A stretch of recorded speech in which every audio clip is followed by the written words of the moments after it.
ఎట్లా అనిపిస్తుంది కాంగ్రెస్ పరిపాలన? కాంగ్రెస్ పరిపాలన నేనే కాదు అందరు జనాలు గిడని చూస్తున్నా. ఎందుకు వేసిన మార్పు అని చెప్పి అన్నారు. మార్పు ఏదో స్పష్టంగా కనిపిస్తుంది.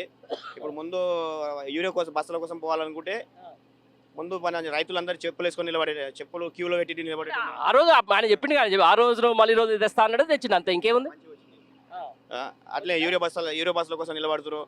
వాటర్ సమస్య వస్తుంది, రోడ్లు సరిగా లేవు. ఎక్కడైతే ఎక్కువ అప్పుడు ఎవరైనా కానీ గవర్నమెంట్ అయినా కానీ మన ఇంట్లో అయినా కానీ ఏం చేయాలంటే ఎక్కడైతే మన పెద్దలు కానీ మన వాళ్ళు కానీ ఏమైనా పెండింగ్లో వర్క్లు పెట్టిపోతే అక్కడ నుంచి మనం కంటిన్యూ చేయాలి.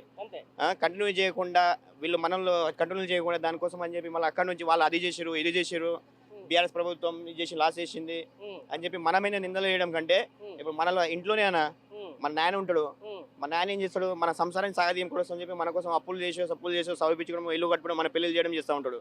అందులో అయిన అప్పులనే మన నెక్స్ట్ జనరేషన్ ఏం చేయాలి, ఆయన కొడుకులు కానీ కూతురు కానీ ఏం చేయాలంటే అక్కడ నుంచి భాగాన్ని ఎప్పుడైతే ఆస్తిని తీసుకుంటామో అప్పులను గిడం భరించే కెపాసిటీ మన అప్పులు గిడం తీసుకునే దాని గిడం మన గిడం తత్వం ఉండాలి.